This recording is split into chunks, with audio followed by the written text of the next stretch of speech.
Welcome class. Last video में हम लोगों ने देखा था कि जो राउल्ट्स लॉ था, और उससे पहले हम लोगों ने सीखा था कि वेपर प्रेशर क्या होता है, और उसके बाद सीखा था राउल्ट्स लॉ क्या होता है। आज हम लोग उसी के आगे डिस्कस करने वाले हैं। हम लोगों ने ये वहाँ से कुछ रिजल्ट्स निकाले थे राउल्ट ने, वो हम लोगों ने सीख लिए थे। ध्यान हो तो लास्ट वीडियो में हमने बात की थी कि राउल्ट्स ने दो टाइप के सोल्यूशन पे स्टडी किया था। एक ऐसे सोल्यूशन थे जिसमें सॉल्यूट जो था वो भी वोलेटाइल था और जो सॉल्वेंट था वो भी वोलेटाइल था, जबकि दूसरे टाइप के ऐसे सोल्यूशन थे हमारे पास जिनमें सॉल्यूट जो था वो नॉन वोलेटाइल था और जो सॉल्वेंट था हमारे पास वो वोलेटाइल था। तो वहाँ पे हमने दो टाइप के रिजल्ट निकाले थे। हमने कहा था कि अगर हमारे पास जैसे कि कोई दो कॉन्स्टिट्यूएंट हैं, एक ए और एक है बी, ठीक है। तो इन दोनों घटकों के लिए बताया था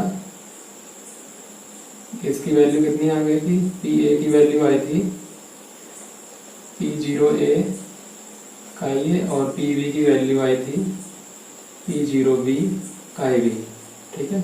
अगर हम इसको एक को सॉल्यूट मान लें, एक को सॉल्वेंट, यानी विलय विलायक दोनों को मान लें, तो टोटल जो प्रेशर इनका हो जाएगा इन दोनों को ऐड करने पे आ जाता था, ठीक है। और ये बताया था क्योंकि उसमें दोनों वोलेटाइल थे, तो दोनों जो भी जितने भी उसमें घटक होंगे वो क्या करेंगे, उसके वेपर प्रेशर को इंक्रीज करने में हेल्प करेंगे।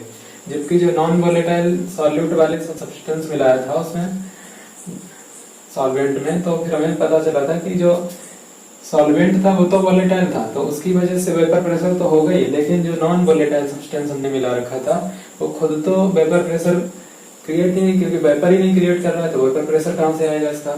और बल्कि वो क्या कर रहे थे, और उसको जो सॉल्वेंट था उसके वेपर प्रेशर को पे भी अफेक्ट कर रहा था, ठीक है, यानी उसको डिक्रीज कर रहा था वेपर प्रेशर को। उसके लिए हमने फॉर्मूला निकाल लिया था कि जो वेपर प्रेशर में जो लोअरिंग आएगी यानी जो कमी आएगी वो काई सॉल्यूट के इक्वल होगी, यानी जो भी हमने सब्सटेंस मिलाया है उसके पार्ट के इक्वल रहेगी, ठीक है।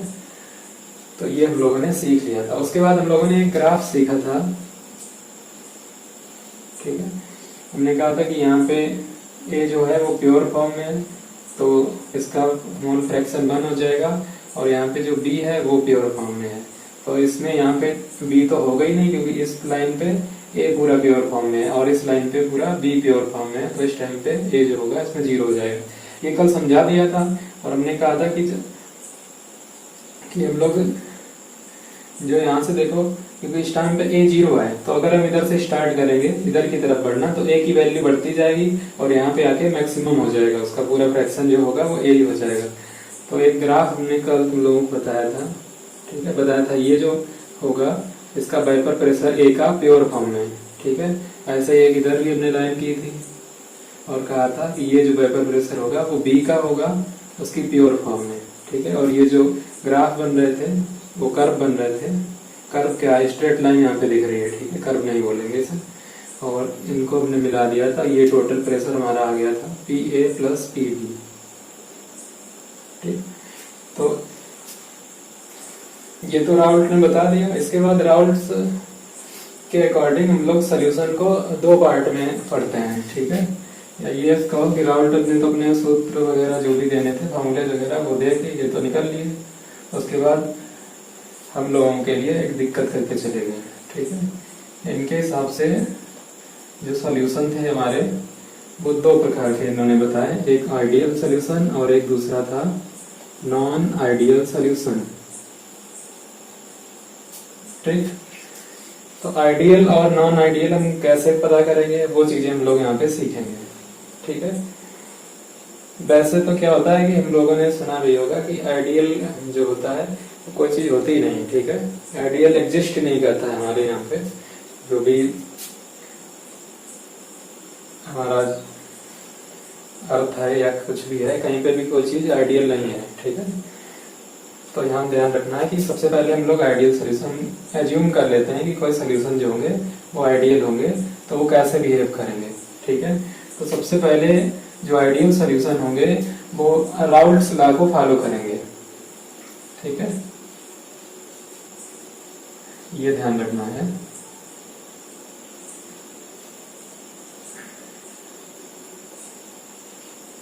तो सीधी बात है, अगर ये फॉलो कर रहे हैं तो फिर इसको ये जो होंगे नॉन आइडियल सोल्यूशन इसको फॉलो नहीं करेंगे। दूसरा क्या होगा कि जैसे कुछ कंडीशंस रहेंगी आइडियल सॉल्यूशन बनाने के लिए। ठीक, क्या क्या कंडीशन रहेगी कि जैसे जो हमने सॉल्यूशन किससे किससे बनता है, सॉल्यूट से और सॉल्वेंट से। ठीक है, तो जो सॉल्यूट और सॉल्वेंट हमारे पास रहने हैं, ये कहा गया कि इनमें इनका जो साइज होना चाहिए मॉलिक्यूल्स का, ठीक है, वो सेम होना चाहिए आइडियल सॉल्यूशन के लिए। ठीक है, नॉन आइडियल में तो फिर इसका जस्ट अपोजिट कर दोगे तो वो हो जाएगा। और क्या बताया कि इनके बीच में जो इंटरमॉलिक्यूलर फोर्स रहेगा वो भी सेम होना चाहिए। ठीक है, जो भी इनके मॉलिक्यूल्स होंगे। फिर उसके बाद कुछ चीजें और बताई गई कि जब इन दोनों को हम ऐड करें आपस में, यानी जो हम सॉल्यूशन बनाएंगे सॉल्यूट और सॉल्वेंट को, तो ये कहा गया कि वहां पे जो चेंज इन एंथैल्पी होगी मिक्सचर की, ठीक है, जो हमने सॉल्यूशन बनाया है, वो कहा गया कि 0 होनी चाहिए। इससे क्या मतलब हुआ चेंज इन एंथैल्पी से? इससे ये मतलब है कि अगर दोनों को हम मिला रहे हैं, ठीक है, तो ना तो इसमें हीट इमिट हो, ठीक है, emission of heat,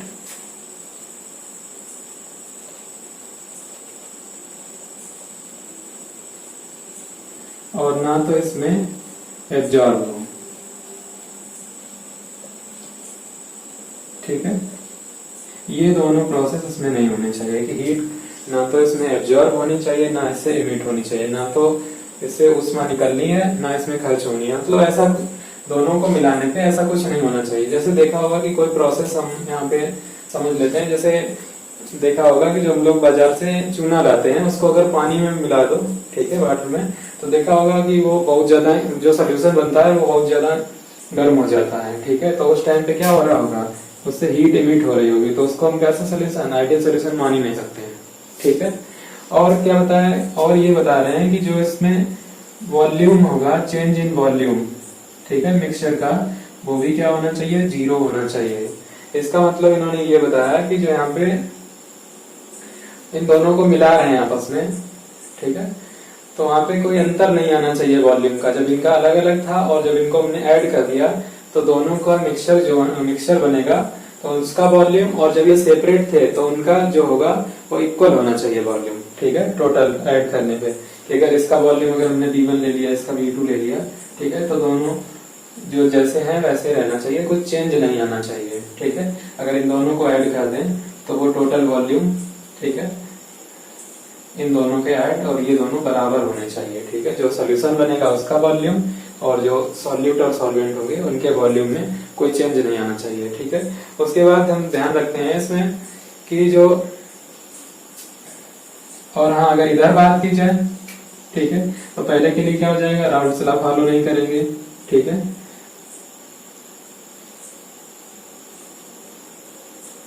does not follow Raoult's law. ठीक है, और क्या हो जाएगा कि जो एंथैल्पी चेंज होगा मिक्सचर का, ठीक है, वो 0 नहीं होगा, कुछ ना कुछ होगा, या तो उसमें हीट एमिट होगी या एब्जॉर्ब की जाएगी। ठीक है, और जो डेल्टा V की वैल्यू होगी, ठीक है, जो वॉल्यूम का चेंज होगा वो भी इसमें 0 नहीं होगा, कुछ ना कुछ जरूर थोड़ा बहुत बदल जाता है। ठीक है, तो वही हम कह भी रहे हैं कि आइडियल बहुत कम ऐसे सोल्यूशन होते हैं जो आइडियल की तरह बिहेव करेंगे। ठीक है, दूसरा क्या, एक और बात बताई इन्होंने कि जैसे हमारे पास यही दोनों मान लो, ठीक है, एक सॉल्यूट है, उसको हमने A नाम दे दिया है, और जो सॉल्वेंट है उसको हमने नाम दे दिया है B। इन दोनों को मिला दो आपस में, ठीक है, तो A B मिलके सॉल्यूशन बनाएंगे। तो ये कह रहे हैं कि जो A B मिलके सॉल्यूशन बना रहे हैं, तो इनमें जितने टाइप के भी मॉलिक्यूल अगर उसमें जुड़ जाए, जैसे A B आपस में अट्रैक्ट हो रहे हैं, इंटरमॉलिक्यूलर फोर्स है, ठीक है, या फिर A जो एक दूसरे से अट्रैक्ट रहेंगे या बंधे रहेंगे। उसके बाद ये सब क्या आ रहे हैं कि एक तरीके हमने यहाँ पे बॉन्ड बनाया। बॉन्ड का मतलब यहाँ पे ये है कि ये एक दूसरे से इंटर मॉलिक्यूलर फोर्स के द्वारा एक दूसरे से जुड़े हुए हैं। ठीक है, तो इंटर मॉलिक्यूलर फोर्स से एक दूसरे से जुड़े हुए हैं, ए बी बी जो भी हैं। ठीक है, जब आपस में इनका मिक्सचर बनाएंगे तो ये कह रहे हैं कि इनका सबका जो इंटर मॉलिक्यूलर फोर्स है ठीक है। इंटरमॉलिक्यूलर फोर्स जो है वो इक्वल होना चाहिए। बात समझ में आई कि जब हम इन दोनों को आपस में मिक्सअप करें, ठीक है, तो इनके जो पार्टिकल्स होंगे एक दूसरे के साथ अगर बाइंड अप कर रहे हैं, ठीक है, कोई फोर्स ऑफ अट्रैक्शन की वजह से, तो वो फोर्स ऑफ अट्रैक्शन जो है वो इक्वल होना चाहिए, ठीक। और इसके लिए ऐसा कुछ भी नहीं है, ठीक है। और एक बात और ध्यान रखिए, जब ये राउल्ट का लॉ फॉलो नहीं करेंगे, ठीक है, तो इनमें जो P की वैल्यू हम ये सब निकाल रहे थे, जैसे PA है इक्वल टू, ये फॉलो करेंगे तो ये सब इसके लिए होगा आइडियल सोल्यूशन के लिए। लेकिन ये क्या हो जाएंगे कि जो इनका ये प्रेशर वगैरह जो हमने काउंट किया था वो कुछ भी नहीं इक्वल होगा, ठीक है। या तो कम आएगा इससे या फिर ज्यादा आएगा। कम ज्यादा वाली बात अभी हम आगे सीखेंगे, ठीक है, कि कब कम आता है कब ज्यादा, बस इक्वल नहीं होगा। तो दोनों क्लियर हो गए हैं, ठीक है। तो ध्यान रखना है कि राउल्ट्स लॉ क्या था, ठीक है, उसके बेसिस पे आइडियल और नॉन आइडियल सोल्यूशन को डिफाइन किया गया है कि जो राउल्ट्स लॉ को फॉलो करते हैं वो आइडियल सोल्यूशन कहे जाएंगे, जो नहीं फॉलो करते हैं वो नॉन आइडियल सोल्यूशन बोले जाएंगे। और उसके बाद बताया था कि अगर इनमें एंथैल्पी का जो चेंज है वो 0 रहेगा तो आइडियल हो गए, ठीक है, कुछ भी आएगा थोड़ा बहुत तो वो नॉन आइडियल हो गया। उसके बाद वॉल्यूम का बता दिया, ठीक है। तो ये सब चीजें हम यहाँ से ध्यान रखेंगे। ऐसे ही पॉइंट वाइज अगर आते हैं एग्जाम में आ भी जाता है कि आइडियल और नॉन आइडियल सोल्यूशन को डिफाइन करना है, ठीक है। अगर इस ग्राफ से समझा जाए इसको आइडियल और नॉन आइडियल को, तो ये जो ग्राफ दिख रहा है कि जब ये स्ट्रेट लाइंस आती हैं, ठीक है, तो वो पूरा पूरा राउल्ट्स लॉ को फॉलो करेगा और उसको हम लोग आइडियल सोल्यूशन बोलेंगे, ठीक है। लेकिन यही लाइंस क्या हो कि ये थोड़ा इसमें डेविएशन देखने को मिल जाए, ठीक है, ऐसे, यानी जितना एक्सपेक्टेड है उससे कहीं ज्यादा मिल जाए, ठीक। तो एक डेविएशन ये हो गया। हो सकता है कि ज्यादा की बजाय कम भी मिल सकता है, ठीक है। तो दो टाइप के डेविएशन तुम्हारे होगा, एक पॉजिटिव डेविएशन होता है, एक नेगेटिव डेविएशन होगा। लेकिन वो सब किसमें होगा, नॉन आइडियल सोल्यूशन में, ठीक है। तो अभी हम लोग वो चीज भी देख लेंगे। अगर समझना चाहो तो यहीं से भी समझ सकते हैं हम पॉजिटिव और नेगेटिव डेविएशन को, ठीक है। देखो आइडियल सोल्यूशन के कुछ एग्जांपल्स, ठीक है। आइडियल तो बिल्कुल आइडियल तो नहीं बोल सकते हो, लेकिन फिर भी कह सकते हो कि हाँ आइडियल हैं। जैसे बेंजीन और टॉलुइन का मिक्सचर, ठीक है, बेंजीन में हमने टॉलुइन मिला दिया, ठीक है। एन हेक्सेन में हमने एन ऑक्टेन मिला दिया, ठीक है। तो इसको भी हम लोग आइडियल मान सकते हैं, ठीक है। और भी होते हैं जैसे एथिल ब्रोमाइड में हमने एथिल आयोडाइड मिला दिया, एथिल ब्रोमाइड में हमने मिला दिया एथिल आयोडाइड, ठीक है। और इसके मिक्सचर C2Cl6 और CCl4, ठीक है, इनका मिक्सचर भी आइडियल की तरह बिहेव करता है, ठीक है। यहाँ पे थोड़ा कंफ्यूजन है, C6Cl6 है या C2Cl6 है, कंडीशन अप्लाइड है, ठीक है, खोजबीन करके देख लेना, ठीक। तो ये चीजें यहाँ पे हो गई, ठीक है। अगर यहीं से बात की जाए नॉन आइडियल पे थोड़ी, तो देखो अगर ये कर्व जो होगा, ठीक है, स्ट्रेट लाइन के ऊपर से कर्व जाएगा तो उसको हम बोलते हैं पॉजिटिव डेविएशन, ठीक है। और अगर ये कर्व लाइन के नीचे से कर्व जा रहे हैं सारे के सारे, यानी जितना हम एक्सपेक्टेड होगा उससे कम आ जाएगा, नॉन वो आइडियल सोल्यूशन जो होगा उससे अगर कम आ जाती है वैल्यू तो वो क्या बोले जाएंगे, नेगेटिव डेविएशन, ठीक है। 12th लेवल पे इसकी इतनी ज्यादा बात नहीं है कि कब आता है, ठीक है, कैसे आता है, वो सब चीजें तुम लोग जैसे BSc वगैरह या हायर एजुकेशन में जाओगे तो वहाँ पे ये चीजें सीखने को मिलेंगी, ठीक है। यहाँ के लिए इतना सफिशियंट है, ठीक है। फिर भी अगर कोई दिक्कत होती है तो पूछ सकते हो, ठीक है। तो ये हमारा हो गया राउल्ट्स लॉ और उससे रिलेटेड जो भी आइडियल और नॉन आइडियल सोल्यूशन थे। कल के टॉपिक में एक बात तो रह ही गई थी, क्या बोला भी था लास्ट में कि राउल्ट्स लॉ के बारे में जो लिमिटेशंस हैं कि कहाँ पे लिमिटेड हो जा रहा है, किस पे नहीं लग रहा है, वो चीजें हमें यहाँ पे सीखनी है, ठीक है। कोई खास बहुत ज्यादा नहीं। तो सबसे पहला इसमें जो लिमिटेशंस आता है तो ये कहा जाता है कि जो राउल्ट्स लॉ होता है वो बहुत ही ज्यादा डाइल्यूट सोल्यूशन पे ही वर्क करता है, ठीक है। यानी अगर थोड़ा सा भी ज़्यादा थोड़ा ज़्यादा डाइल्यूट होगा तभी ये हम उस पर अप्लाई कर सकते हैं। अगर डाइल्यूट होगा तब भी नहीं होगा, और कंसनट्रेट अगर है तो फिर उसके तो बात ही छोड़ दो कि इस पे अप्लाई भी होगा। तो केवल और केवल ये वेरी डाइल्यूट सोल्यूशन होते हैं, उन्हीं पे ये अप्लाई होता है। ठीक है, ऐसा क्यों होता है? तो अगर थोड़ा भी कंसनट्रेट सोल्यूशन होगा, ठीक है, तो फिर वही है जो अभी हम लोगों ने आइडियल और नॉन आइडियल के लिए सीखा है, फिर वो नॉन आइडियल की तरफ शिफ्ट कर जाएंगे सोल्यूशन जो हो गए। ठीक है, मैंने पहले भी बोला कि जो आइडियल सोल्यूशन होते हैं वो हम मान लेते हैं कि हाँ ये है। ठीक है, जैसे कि हमने बेंजीन, टॉलुइन वगैरह वो सब सीखे, तो वो हमें कहीं ना कहीं वो भी जो होंगे वो कुछ ऐसी गुण प्रदर्शित करेंगे जो आइडियल की तरह बिहेव नहीं करेंगे। ठीक है, वो हम लोग अभी तो नहीं सीख सकते हैं क्योंकि 12th लेवल पे इतना ज्यादा डीप में नहीं जाने की जरूरत है, केवल ये जान लो आ जाता है कभी कभी एग्जाम में। तो वेरी डाइल्यूट सोल्यूशन पे अप्लाई होगा, ठीक है, कंसंट्रेट पे नहीं होगा। अगर हमारे पास डाइल्यूट सोल्यूशन है या फिर कंसंट्रेट सोल्यूशन है तो उस पर अप्लाई नहीं होगा राउल्ट्स लॉ। दूसरा क्या होता है कि जो भी हमने सोल्यूशन बनाया है, ठीक है, उनमें सॉल्यूट और सॉल्वेंट जो हमने मिला रखा है, तो उनके जो मॉलिक्यूल्स होते हैं उनके बीच ना तो डिसोसिएशन होना चाहिए, ठीक है, ठीक है, किसी भी केवल सॉल्यूट के भी बीच ऐसा नहीं होना चाहिए कि वो डिसोसिएट हो जाए। ठीक है, या दोनों से ऐसा भी नहीं होना चाहिए कि दोनों मिलकर कोई रिएक्शन कर जाएं और कुछ बना लें। ठीक है, तो ऐसे कोई भी सोल्यूशन जो डिसोसिएशन, ठीक है, एसोसिएशन, ठीक है, ये कुछ भी नहीं शो करना चाहिए। ठीक है, जब हम सॉल्यूट को सॉल्वेंट में मिलाएं तो उस पे जो राउल्ट्स लॉ होगा वो अप्लाई होगा। ठीक है, तो ये बातें भी बहुत सारे सॉल्यूशन से नहीं मानते हैं। ठीक है, जैसे कि कोई भी डिसोसिएशन वगैरह में जैसे NaCl है, अब तो इसकी तो यही प्रॉपर्टी है पॉजिटिव निगेटिव में ब्रेक होने की। जब भी हम इसको वाटर के साथ ऐड करेंगे तो इसमें क्या होगा, सोडियम आयन और क्लोराइड आयन में ब्रेक हो जाता है। ठीक है, तो फिर हम नहीं कह सकते हैं कि जो NaCl का जो सोल्यूशन होगा वो जो होगा राउल्ट्स लॉ को फॉलो करेगा।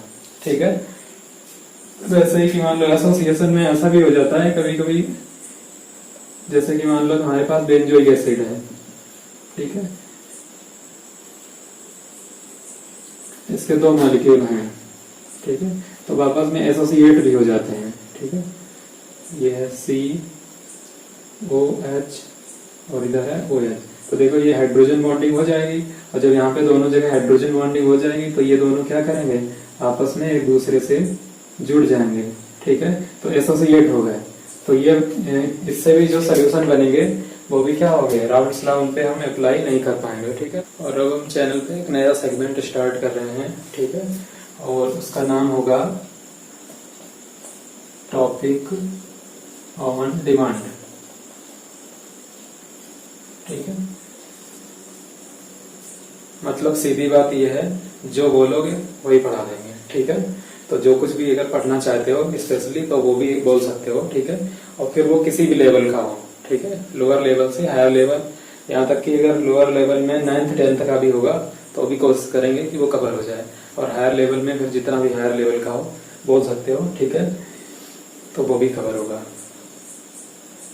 ठीक है, तो फिर थैंक यू, टेक केयर।